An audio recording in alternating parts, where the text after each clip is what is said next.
found quite a few very interesting ones, so I am feeling really excited to talk about them with you today.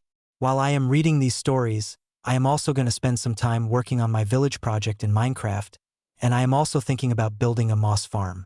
I am not completely sure what I will do because I have so many different ideas in my head right now. Anyway, let us start looking at some of these people and their situations. Am I the bad guy for telling my friend that she is ruining her child's future with the name she picked? I am a 21-year-old woman, and I have been best friends with a girl named Laureen, who is 22, for 17 years. We are super close. She just had a baby girl, and she and her husband told us the name they picked. They decided to name her Juliet, but the way they spelled it is really weird. You can see it on the screen. Her middle name is Maria. At first, I thought they were joking about the spelling, but she told me they were completely serious. I told Laureen that this weird spelling of such a simple and pretty name is going to make the little girl's life really hard. She got super mad, told me to stop ruining her happy mood, and called me mean. I am just being honest. The spelling is just bad.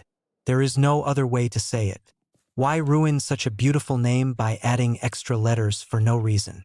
I texted her yesterday and said her daughter will probably try to change her name when she grows up, or at least just use her normal middle name. Laureen told me to stop talking to her, called me a terrible friend, and said I was being stupid for making fun of the name. I really don't think I was being mean. The second I said the spelling was terrible, she got furious. She said I was the worst friend ever and threatened I would never see her baby again. Then her husband emailed me, telling me to stop being so disrespectful. He thinks the spelling is cute and makes her special. It might be special, but it will just cause the little girl problems and kids will probably make fun of her for it. I haven't replied yet, and I am wondering if I am the bad guy here, but I had to post this to get your opinions. So, was I wrong to tell my friend her baby's name is bad and will ruin her life? This post caused a huge argument. Some people said I was wrong, and others agreed with me. So I wrote an update. Okay, I admit I was wrong. I am sorry for complaining about the name so much.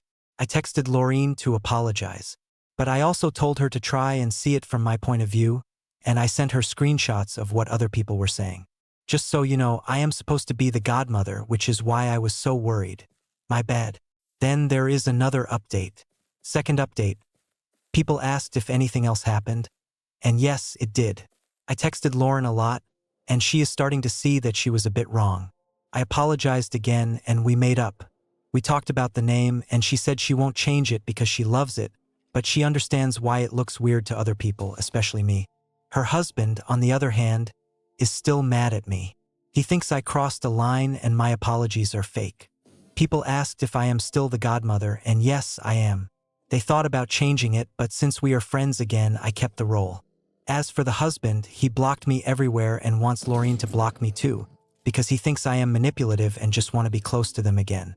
It doesn't make sense to me. Anyway, my friendship with Laureen is getting better, even though the name issue is still there. I want to know what you think. When I read the comments, I was surprised because I thought it was obvious you shouldn't criticize a baby's name. People can name their kids whatever they want. It's not your job to correct them.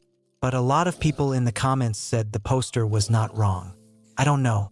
To me, it feels like a crossing of boundaries. Here is a comment from someone who agreed with the poster. What people forget is that babies grow up. Imagine writing that weird spelling of Juliet on a resume. Then some poor person has to figure out how to say it when hiring her. She will spend her whole life dealing with people mispronouncing it, and she will either have to always explain it sounds like Juliet or legally change it. The parents are basically setting her up for a lifetime of bullying and frustration. To me, it still feels rude. And so what if they spell it differently? She can change it when she is an adult. Look, do I secretly think adding extra letters just to be unique is a bit much? Yes. But I would never say that to the parents right after the baby is born, or to anyone at all. That is a thought you keep in your head. I think these commenters are forgetting that some weird spellings are cultural. And what if you just have to tell people how to say your name? I have a friend named Kia, spelled in a way you can never guess. You can't just read it. But I think it is cool and cultural. Irish people have unique names. That is my point. Anyway, I disagree with the original poster. I guess they meant well but did it the wrong way. Let me know if you agree or think I am totally wrong. Alright, this post is called, "My wife and everyone thinks I got fired, but really I quit so I could be a full-time Twitch streamer. My wife knows absolutely nothing about Twitch or video games. She doesn't know anything about the industry I just left. She is a paramedic, which means her work hours are all over the place, and she doesn't know when I am streaming when she is not home. Her job pays enough for our bills, even though we will have less extra money until my stream makes money. I plan to keep this a secret until I make enough to do this full-time. I have never felt happier and less stressed than I do right now. It is so easy to go to my home office and say I am networking or looking for jobs, when really I am streaming, as long as my wife or my 3-year-old daughter is not home. If they are home, it is harder, but I can handle it. I feel a little guilty for lying, but this has been my dream for a long time. None of my friends know. I am using a throwaway account, obviously. Yes, we all know how this is going to end for this guy. Lying to your wife about quitting your job, especially when your family needs the money, is really wrong. I find it especially bad that she is a paramedic saving lives, while he is just chatting with internet strangers and ignoring his 3-year-old. What about that clip of the guy asking his chat if he should talk to his wife? You have 2 options. You end stream and we talk, or I leave. Which one? What do you think, Chad? I don't want to sound like I am against making videos. It is hard but possible. But you have to be responsible. Before this, I had a full-time job and made videos on the side. This guy did it backwards. He quit his job before making 0 money. Also, I got very lucky. I am thankful. But if I can do it, anyone can. Takes real passion. This guy just likes the idea of making money from videos, which will never work. If you want this, you can do it. Just be smart. Don't be stupid like this guy. Get good grades. Keep your job. Make videos on the side. Alright, I will stop talking about this. I could talk for hours. There is an update to this story. It is very recent, from a couple of days ago. The first post was 3 years ago. So this guy came back after 3 years to give an update. Here it is. I know I will get hate, but I get it. I know I ruined my life and my marriage. My divorce was finalized a year ago. My wife found out 6 months after I posted this. I know I was wrong and made a huge mistake. I deeply regret being so stupid. She left the house with our daughter, moved in with her sister, got a lawyer, and that was the end of our marriage.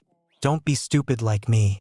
We have been divorced for a year, and I just found out she is dating again. I am crushed. I miss her and my daughter, who is only with me half the time. Whenever I see my wife's sister or her family, they look at me with disgust. I don't understand how I could be so lazy and awful while she was working hard as a paramedic. I get why everyone hates me and took her side. I know I will be judged no matter what, but I am posting hoping someone feels sorry for my situation and the sadness of seeing my ex date again. Yes, I don't have much more to say. The punishment was deserved. And honestly, I mostly feel sorry for the wife and daughter. It is really sad to break up a family like this. But yeah, this guy, a husband. Let us give some F's in the chat for this poster and then move to another story. I am tired of my boyfriend's childish hobbies. The person who posted this is a 28-year-old woman, and her boyfriend is a 30-year-old man. My boyfriend and I have been together for 4 years, but I am getting so tired of his childish hobbies. 2 days ago, he spent over $100 on Nintendo stuff and a game. But that is not even the worst part. He has a whole room just for his toys, filled with very expensive action figures from video games, Lego sets, and cartoons. Some of these are way too expensive for a guy in a serious relationship. In total, I am sure he has spent thousands of dollars on this room, not counting his video games. Over the last month, he probably bought 8 different PlayStation games, and I think it is too much. I recently invited some friends from out of town for dinner, and one of them accidentally walked into his toy room, and she agreed it was really embarrassing for a grown adult. He makes good money, way more than me, but I think he needs to get rid of all this stuff and sell it so he can finally grow up and be an adult with me.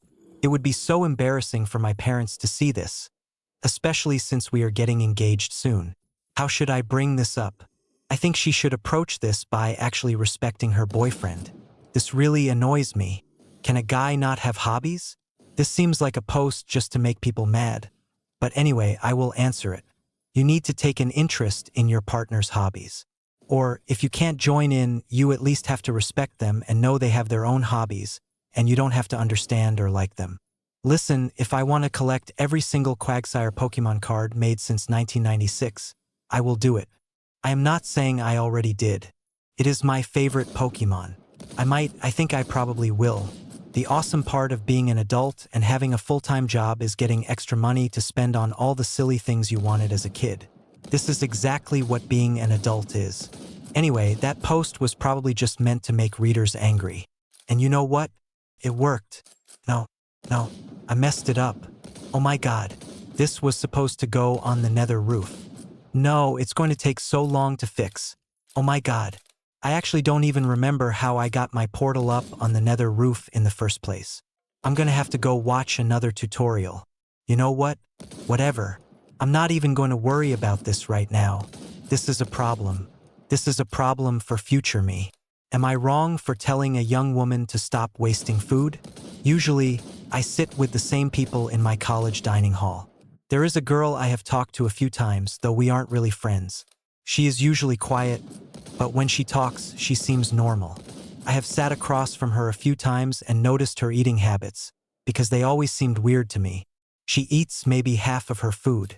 Keep in mind, you can choose how much food you take. It is made by the cafeteria staff buffet style. She could easily take a smaller portion.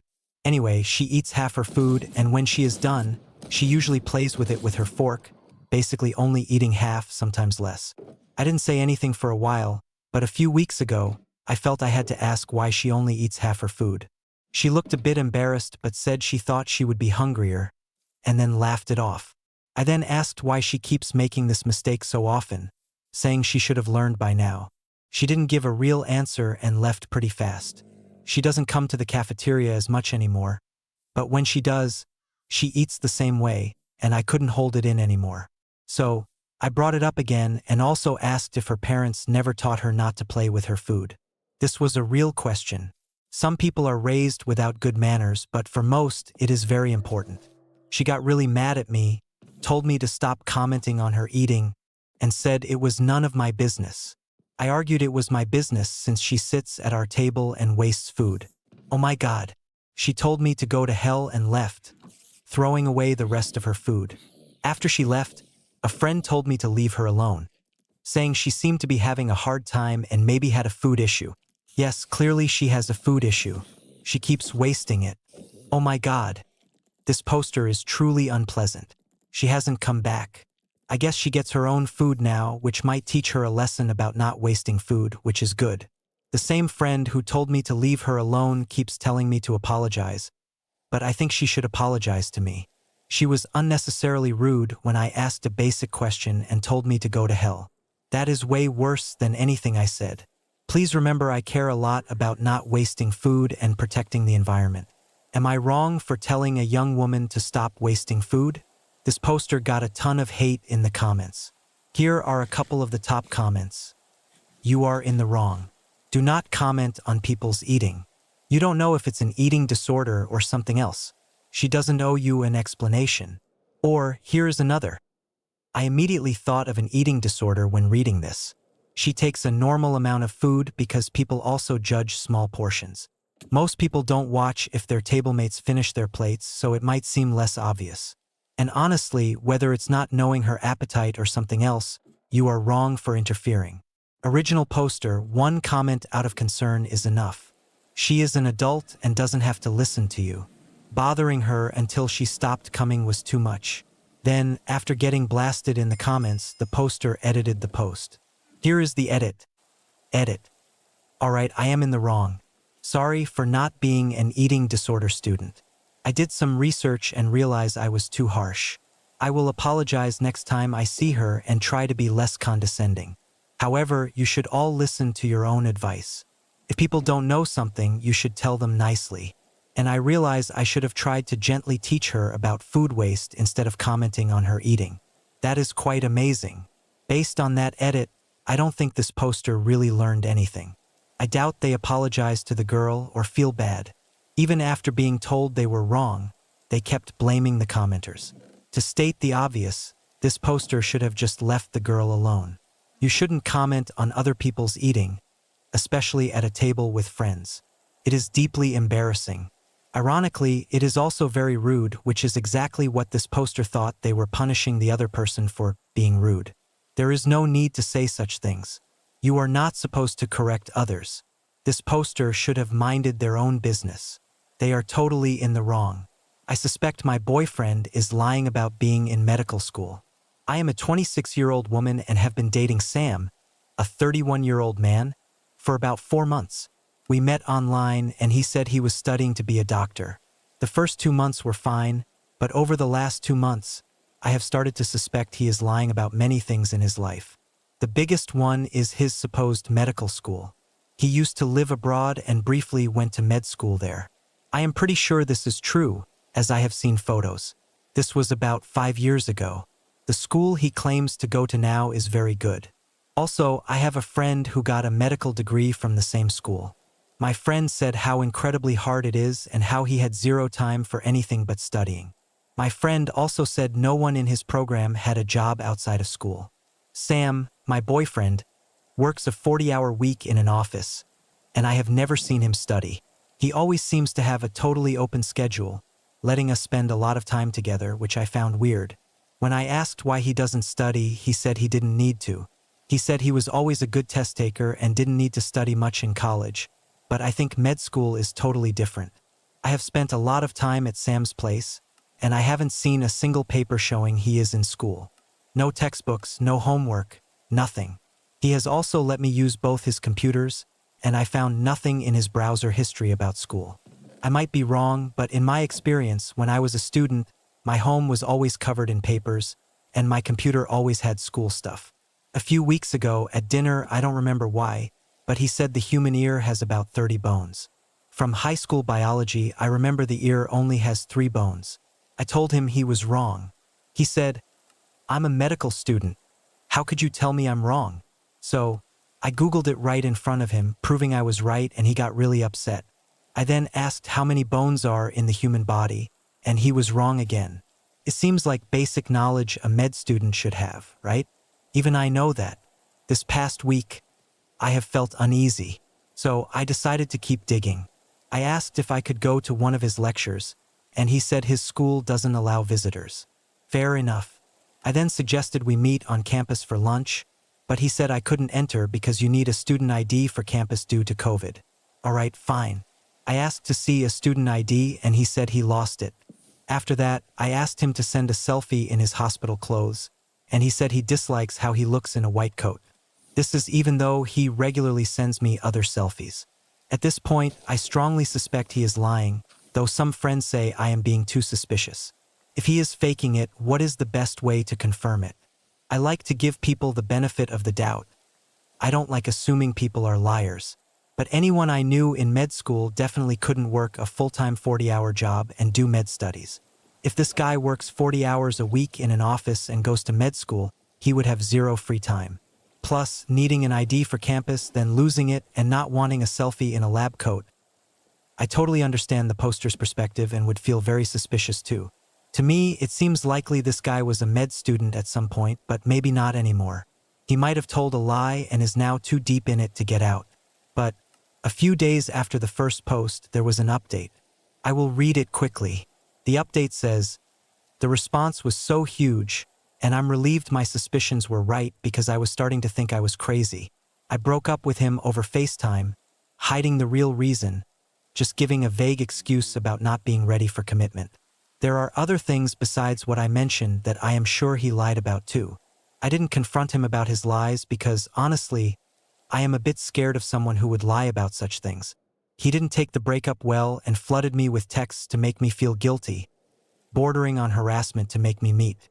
Overall, his behavior was very gaslighty and manipulative. Eventually, I stopped talking to him, and I haven't heard from him in days. Hopefully, I will never see or speak to him again. Thanks for all the replies. Moving forward, I will be much more careful about who I believe. I am a little disappointed we didn't get 100% proof he was lying. There is a comment under the post that I think sums it up perfectly. It reads, "As an actual medical student, that guy is 100% lying about being in medical school. You have virtually no free time outside of classes and studying. There's no way this guy is working 40 hours a week in an office and is just a gifted test taker who breezes through school. It's simply not possible. The sheer volume and complexity of the work demand daily dedication." It sounds like this person was enrolled in school, failed out, and is still struggling to accept it. I don't mean to sound naive, but the extent to which people will lie is absolutely astonishing. And I think dating apps contribute to this. I think people sometimes exaggerate their actual circumstances on dating apps, and then when you meet them, you discover they've been entirely dishonest. I'm not sure. In this particular story, we didn't definitively know with 100% certainty that this guy was making it up. But I do believe that when you have that gut feeling that someone is lying, it's smart to trust that instinct. I found that my gut feeling is usually right in these situations. Am I the one at fault for connecting to the AirPod after my niece swallowed it to see if it would play in her stomach? When my 3-year-old niece swallowed my sister's left AirPod, everyone immediately got worried. I tried to make the mood lighter by connecting the AirPod to my phone and playing music. Then, I put my ear against her stomach to see if I could hear it. Surprisingly, I did hear a faint sound coming from inside her, which, for me, made the moment kind of funny. However, the people there did not share my amusement. They all looked at me like I wasn't taking the situation seriously at all. I was just trying to ease the tension, but instead, I found myself being the only one laughing while everyone else stayed anxious about the AirPod inside her. This next story genuinely made me laugh when I first read it. I think it's because I would probably do the exact same thing as this person. I think it's sometimes okay to use a bit of humor in a tense situation. Obviously, it was a scary scenario, but yes, it's somewhat funny. I don't know. It's worth a try to see if you could play music inside her stomach. But yes, I simply found that amusing, so I wanted to read it briefly. We can move on. This is something I used to do in all my previous worlds. If you put white glazed terracotta behind your portal, it creates a much more trippy effect. You can see the terracotta's pattern through the portal, which results in the look of small, wavy lines. I'm not sure if you can see them. Maybe it's not showing up well on YouTube, but please trust me, it looks a bit better. Okay, I've just finished some work in this area off camera, and I actually think it's going quite well. We've got a sort of ancient, lost city vibe going on here, but this is probably as much as I want to focus on in this specific section for now. I had planned to build a moss farm today. I've gathered all the materials for it. I've been putting off this task for quite a while, and I really need a moss farm. I was looking at potential spots for it, and I think building it up here is as good a place as any. This next story involves a few people, which I usually try to avoid because it can be hard to keep track of everyone in an audio format, but the drama was too good to leave out. My friend has a secret that could break our whole friend group. So, I am a 27-year-old woman, and I need to give some background on our group to show how serious this is. I am in a group of about 8 people, which was basically started by 2 guys, Mark, who is 28, and Jay, who is 29. Mark is single, but Jay is engaged to Ally, who is 36. Jay and Ally are getting married next summer. The rest of the group isn't super important to the story. Mark and Jay have been best friends for many years, I think almost 22 years. They were neighbors, went to the same schools, and went to the same college so they wouldn't be separated. They are basically platonic soulmates, to the point where they finish each other's sentences. They are the glue for this whole group. When Jay and Ally started dating, Mark had some doubts, mostly because of the age gap, but he has gotten much more accepting. They still don't always agree, but he said he is happy for them and will be the best man at their wedding. Last week, Mark got a promotion, and Jay was out of town looking at wedding venues. So, Mark invited me out for a night of heavy drinking to celebrate. Towards the end of the night, he was very drunk, grabbed my arm, and confessed he had a secret he couldn't tell any of our friends, because no one else knew. He confessed he was in love with Jay and had been for years. He talked a lot about how attracted he was to Jay, and how well Jay had treated him his whole life. He then looked really upset and said he didn't think he could stand by and smile while the love of his life married someone who, in his words, can't even remember his birthday. let alone write a best man speech about their relationship. He started crying and said as the wedding got closer, he was getting more upset, and he really needed someone to support him, which I agreed to. I am notoriously bad at keeping secrets. People don't tell me sensitive things because I tend to blab. It's not on purpose. Things just slip out all the time. This is something I've worked hard to get better at. But I can't tell this secret. Then you went and posted it on Reddit. I didn't know Mark was queer. I am a bisexual woman myself, so I know how good some people are at hiding who they are. An ally is fine, honestly. She's nice enough, but I wouldn't say she and Jay are a perfect match. She usually doesn't join group activities unless Jay is there, and I would call her more of an acquaintance. I feel like all I can do now is wait for some fallout. I feel like I need to hide. I promised Mark I would be there for him, but he was so drunk I doubt he remembers telling me. I have no idea what I should do, if anything. That is pretty wild. This guy said, "I'm going to tell you my deepest secret." And this poster said, "Consider it done. I'm going to share it with the whole internet." I really think this person should do absolutely nothing with this info. It is not her job to get involved. If this guy comes to her for comfort, that is totally fine. She should be there for her friend, but she shouldn't tell anyone else, which could complicate this engagement even more. There is actually an update to this post, and it's very recent, from November 23rd of this year. I will read it now. The friend group's ending secret is way more upsetting than I first thought. I've been texting Mark, and he's been drinking more and acting really messy. I had to go to his place a few nights ago to keep him company. He was completely wasted and crying nonstop.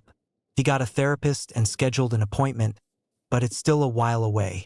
I took the alcohol out of his apartment at his request and stayed with him until he fell asleep.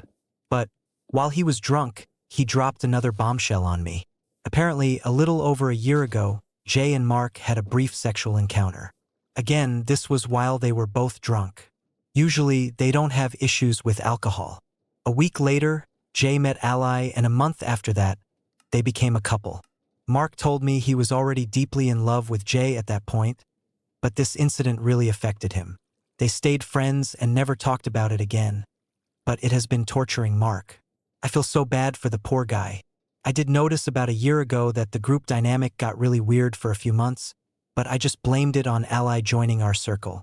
This situation is incredibly messy. And no, I was not going to tell this to anyone involved. None of my friends use Reddit, so I am willing to risk them not seeing this. I will give an update if anything else big happens. Goodbye. This is a totally chaotic mess. And it's really sad. I feel bad for Mark. If he was ever going to express his feelings or talk about this, it probably should have happened a lot earlier. This is an ongoing thing, though, so hopefully more updates will come from this post, and I will definitely read another if it happens. I ended my relationship with my girlfriend because she posted a test Instagram story and I failed. I am a 26-year-old man, and I ended my 9-month relationship yesterday because, apparently, I am supposed to treat her Instagram like a job interview.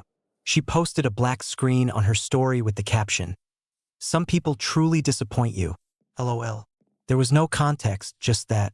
So I ignored it because I am not a mind reader and I refuse to deal with high school drama. I assumed it was one of her friends being passive-aggressive about work or something dumb. But it turns out it was a test. She told me I failed because I didn't immediately text her asking what was wrong.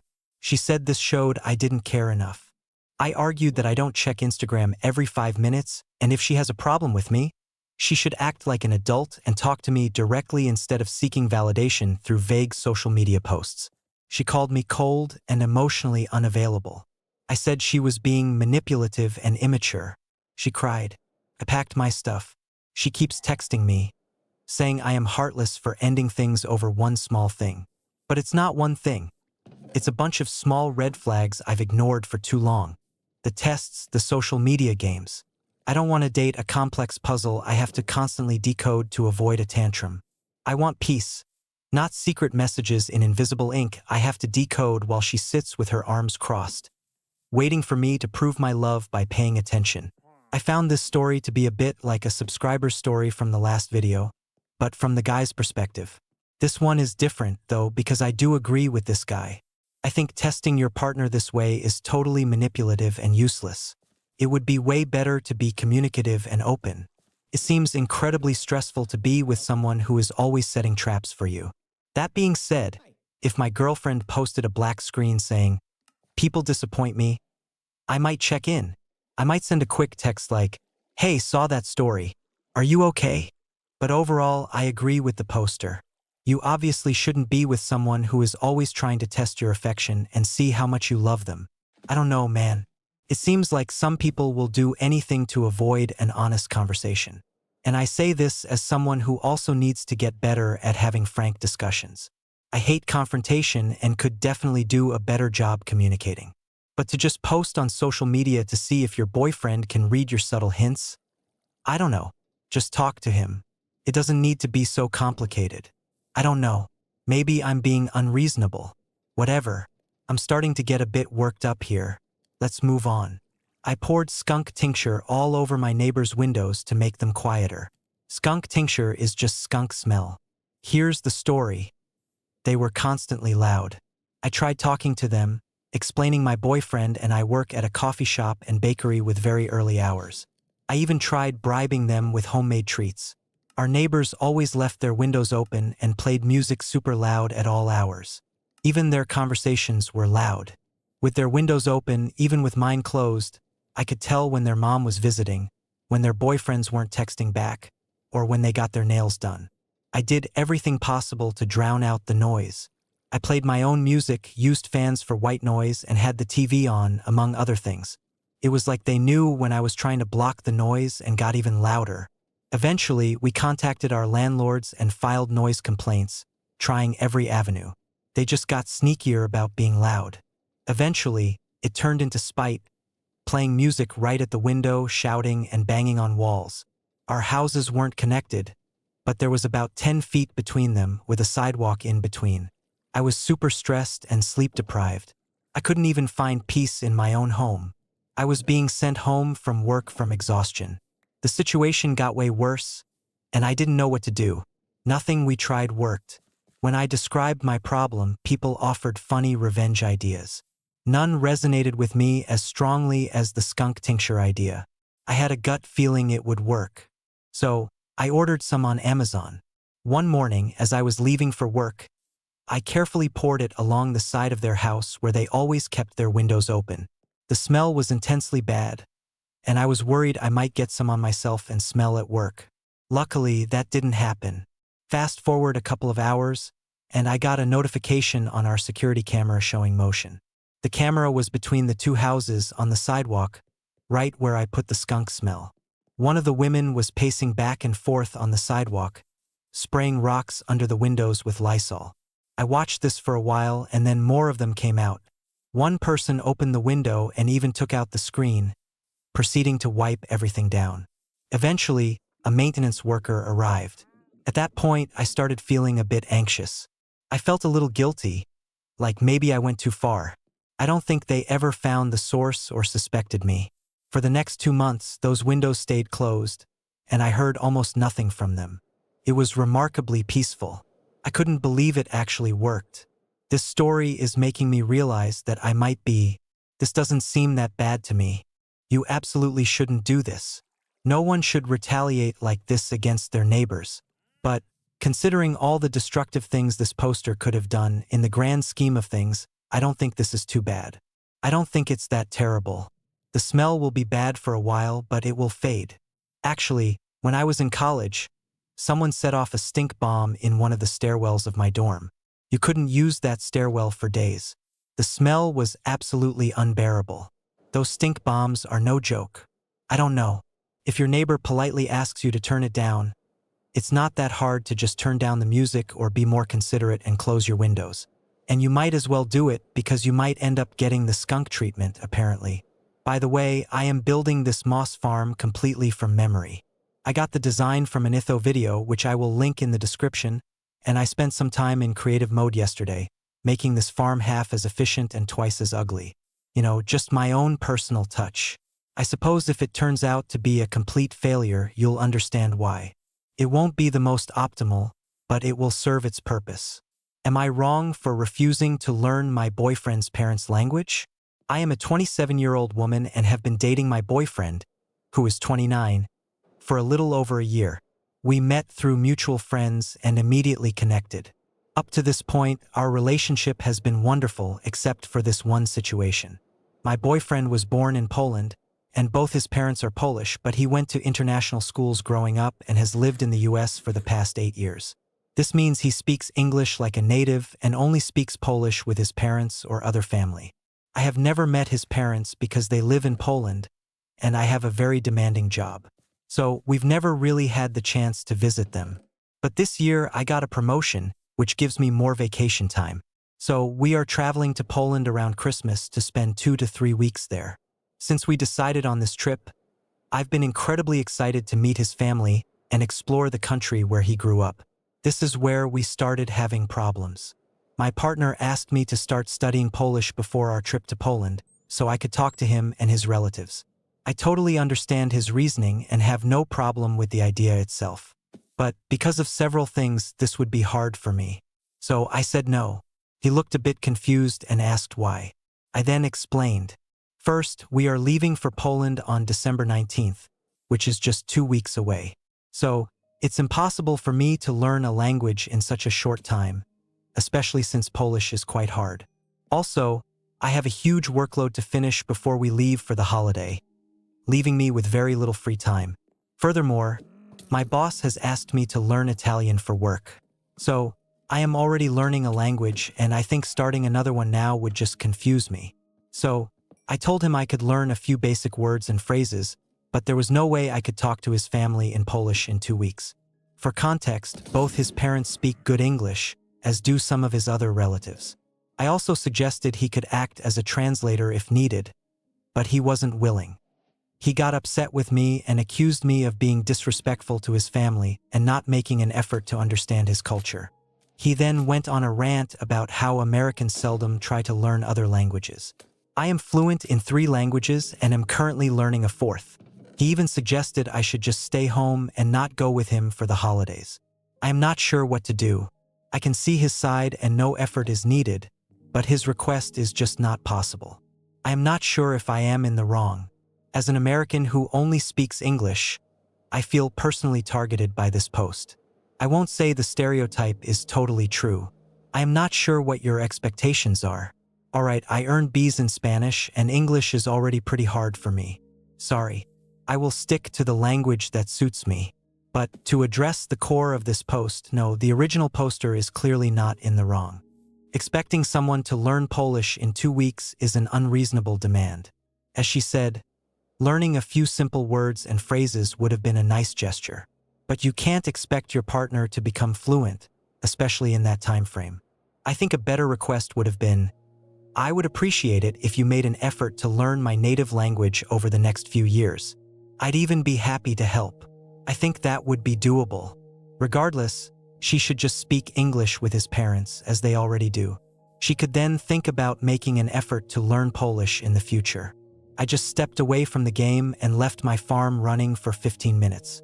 Look at all this moss. This is already more than I need. Wow, I didn't know this. The way I've designed the water streams is causing moss to build up in the center, stopping it from being collected by the minecart I put below. Alright, this looks incredibly makeshift, but it will work. Despite its rather odd appearance, I quite like it. I could watch it all day. I'll focus on making it look pretty later. My attention span for moss farming is shrinking. Let's move on. We have another story about a prank that went wrong. Lots of pranks today. Am I overreacting to this small prank? I am a 22-year-old woman and my boyfriend, who is 25, and I have been together for just over a year and a half. Recently, we've had some issues because I've been feeling he's been bothering, teasing, biting, and poking me more than being a serious or loving partner. To be clear, he's been making weird noises constantly, referencing Italian brain rot or touching me unexpectedly, even when I'm in the middle of saying something important, when I would prefer attentive listening, loving touch, and sincere quality time. We had a big talk about this recently, as I was about to break up with him due to his lack of warmth and seriousness, which was leaving me feeling empty. Since then, he's shown real effort and significant improvement, and I was starting to feel optimistic we could get over this. Fast forward a bit, and I'm starting a new job as a teacher. While I'm very excited, it's a big change and has been quite stressful. Adding to this, for the past 6 days, I've been hearing a weird beeping sound coming from my closet, which chirps about every 20 to 40 minutes. It's driving me crazy, and I couldn't find the source. It was stopping me from sleeping and invading my dreams, and it was starting to freak me out since nothing I own makes that sound. Nothing in the closet even had batteries. Because of my overall stress and lack of sleep, I was starting to suspect someone had planted a listening device in my room. Also, I am extremely private, and the only people who regularly enter my room are me and my boyfriend when he visits. This led me to fear my boyfriend had been secretly watching me and put a microphone or similar device in my room that started making noise. I had absolutely no reason to suspect this, and I trust him completely, but I was starting to feel a bit crazy. It even happened while I was talking to my therapist, and I explained the mystery of where it was coming from. She looked genuinely concerned. To make it worse, the fridge at work is broken and beeps about 9 times every minute. So, it felt like the chirping was following me, making my general distress worse. Last night, after a hard day and getting some upsetting news that was enough to affect me emotionally on its own, my sister also heard the sound, and we decided to thoroughly search my closet at 10 p.m. to find the source. After timing the beeps for an hour, we found a small Arduino board hidden deep in one of my boxes, labeled Annoying PCB. As shown, I will show the image she provided on the screen. Continuing with the story, I looked it up on Google. Its only purpose is to drive its targets insane. I was immediately horrified, literally trembling and crying as my worst fear of someone planting a device in my room had undeniably come true. My first thought was, who would do such a thing? And what had I done to deserve this? I called my boyfriend immediately, and he confessed to knowing what it was. I hung up and haven't spoken to him since. The reason I am not sure if I am overreacting is that, on one hand, I can see how this might be seen as funny, but that doesn't matter to me given I already felt he wasn't serious about me to an unacceptable degree. Also, there's the fact it has been torturing me and disrupting my sleep for literally the first week of my new job. Moreover, I had been complaining to him for days about this sound, and he just played along, acting confused and concerned, repeatedly asking, "What does it sound like?"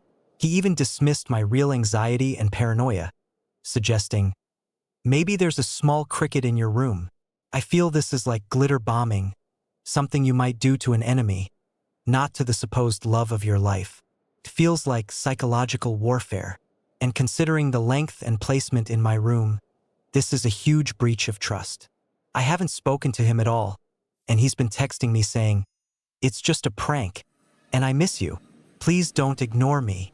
I strongly oppose stonewalling, but I genuinely have nothing to say to him, and he hasn't apologized or shown any remorse. I do not feel ready to speak to him at all.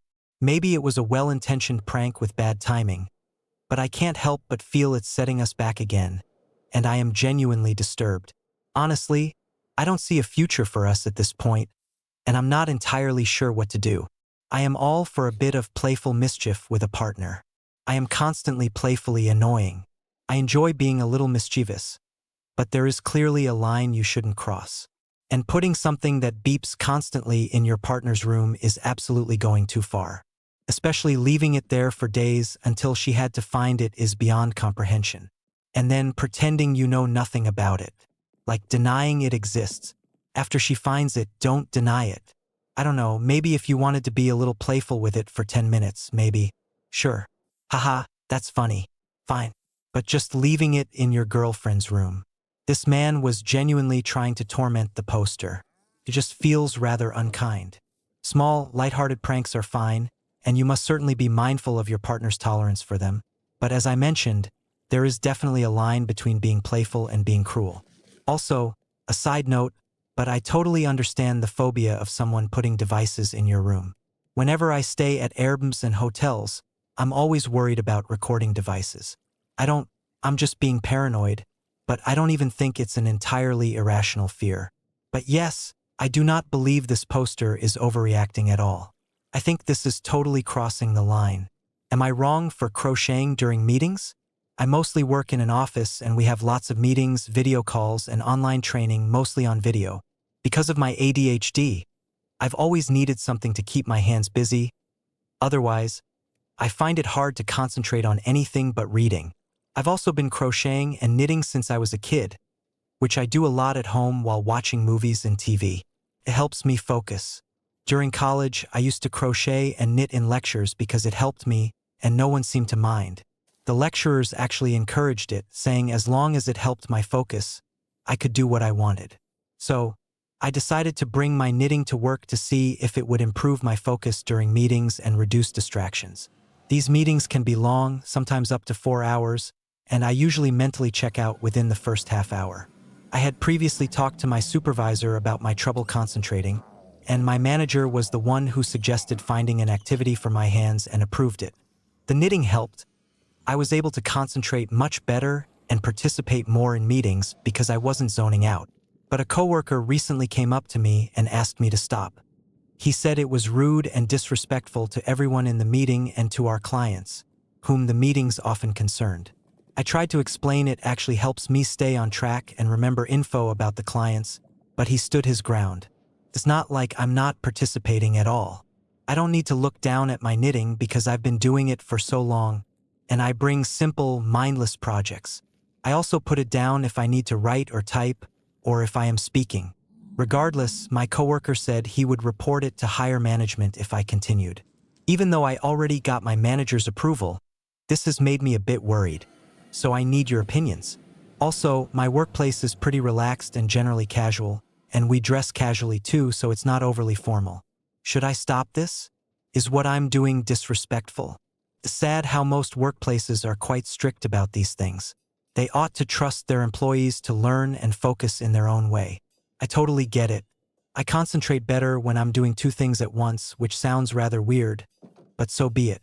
My attention span is broken, and I blame it entirely on short-form content, by the way. But I won't go on that tangent right now. It seems the poster works in a nice environment that is relaxed about these things, but they've run into an unpleasant coworker who seems to be acting like the boss. I can see how it might be a bit distracting to sit across from someone knitting during a meeting. If that were me, I might find myself watching them knit the whole time. But this guy should just mind his own business. Why are you tattling on your colleagues for something they already cleared with management? This story honestly makes me glad I'm no longer working in an office. There are things I miss, like actually enjoying gossiping with coworkers, but there was always that one person who was way too kiss up to those in charge. Anyway, the poster should keep knitting. They are fine. They already talked to their manager. Just keep knitting. This person won't do anything. Alright, the walkway is mostly done. It's a pretty standard spammy path, but I think it looks good. I like the bricks and the bushes. The colors go well together. There's a wall over here that I plan to integrate along the path, so I'll be working on that for a while. Am I in the wrong for putting locks on my bedroom and bathroom doors and telling my elderly roommate to stay out? I am 23 years old and have been living with my roommate since January. My original plan was to stay for a 6-month internship, though that got put on hold. She is a single woman in her 60s, renting out a room and bathroom in her apartment. As a huge introvert who needs lots of privacy and personal space, I initially thought living with someone much older than me would be better than someone my own age. I figured she wouldn't have guests over or want to socialize. It was also a last-minute job offer, and I had to find a place fast. So, honestly, I acted on impulse, but I now realize I made a mistake. She is always meddling in my business and invading my personal space. When I moved in, she promised I was paying for my own private bathroom and bedroom, yet she is always in them. For a while, she would enter my bathroom while I was away, clean it, and leave me passive-aggressive notes saying, "Cleaned your bathroom? Here are some cleaning supplies for you to do it yourself." When I talked to her about this, she said she thought she was helping, but I told her to stay out and it stopped for a while. But I know she still goes in because I notice my stuff has been moved. I also close the bathroom door every single time I leave the apartment, as it's in the hallway, but she always reopens it, saying my bathroom has a skylight which lights up the hallway, so she prefers it open. When I tell her I want the bathroom door to stay closed and she can just turn on the hallway light if she wants to brighten the 5-foot hallway, she refuses, insisting she needs the natural light from my bathroom. I've also noticed her entering my room. I see things in different spots, and the final incident happened a couple of weeks ago. I came home after a weekend away and noticed the AC vent in my room was closed. When I asked about it, she said, "Oh yes, I go in there sometimes when you're out and close the vent so more AC goes into the living room." That was the breaking point for me. The next day, I bought some cheap locks and put them on my bathroom and bedroom doors. She came into my room and started complaining loudly that this was her house, and I had no right to put locks on the doors. I told her I wasn't breaking any agreements, as the locks are easy to remove and cause no damage, and that when I am paying $1,000 a month for my own space, I intend to make sure it's private. I wouldn't have used locks if she had respected my boundaries and stayed out of my space, as I had asked many times. She started arguing that she needs light in the hallway. What if there's a fire and she needs to get into my room? She called me an entitled millennial and questioned my nerve, stressing this was her home. I told her to leave and shut the door in her face. Oh my goodness. I realize this might sound dismissive, but there's much more I've left out. Living with her is an awful experience, and I am paying a lot for my privacy. I will be moving as soon as I can. Am I in the wrong? There are some edits at the bottom. I will read them very fast. Edit. This woman is in her late 60s, probably 67 or 68. So I personally consider her elderly. It's an apartment she has lived in for years, but she doesn't own it.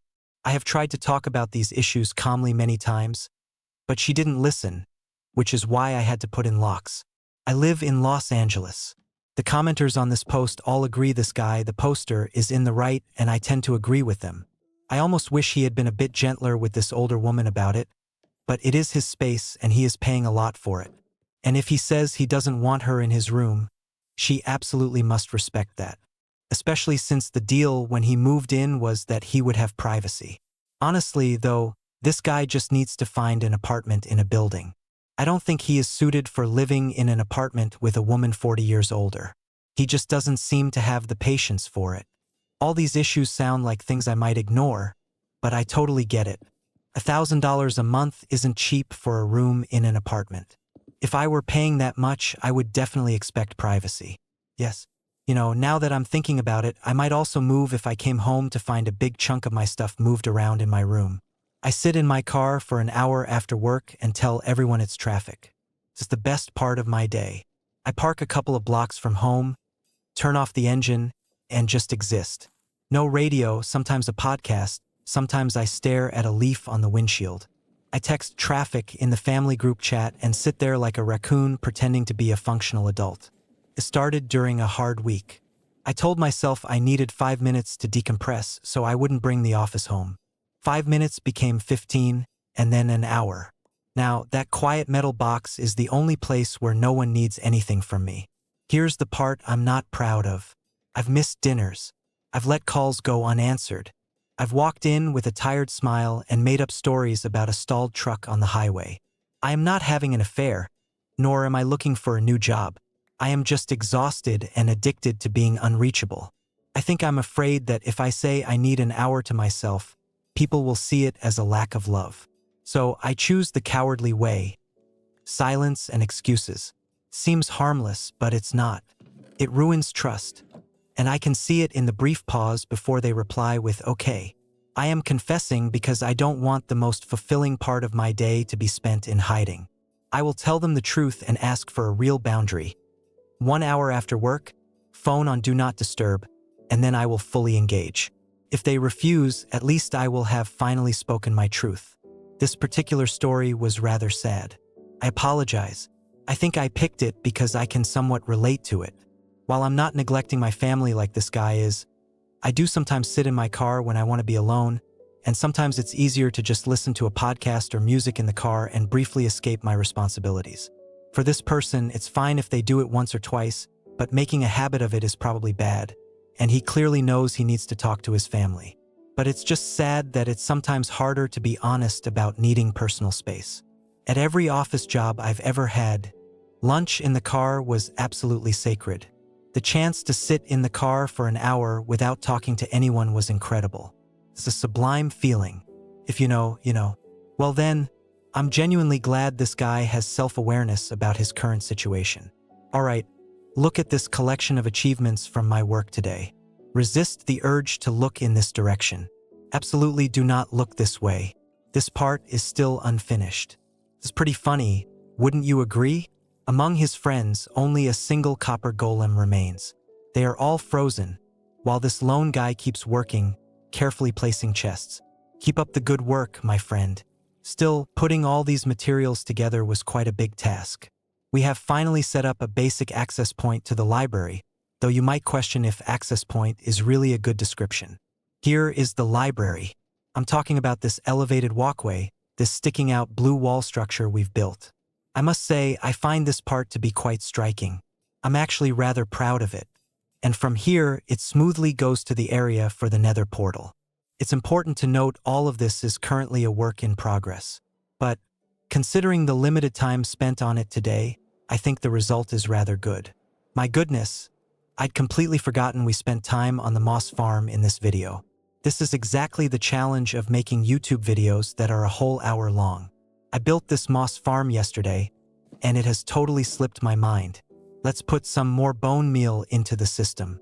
This thing is truly running at full capacity.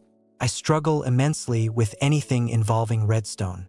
So, I am always relieved when a farm actually works the way it's supposed to. That concludes my collection of Reddit stories in the world of Minecraft for today.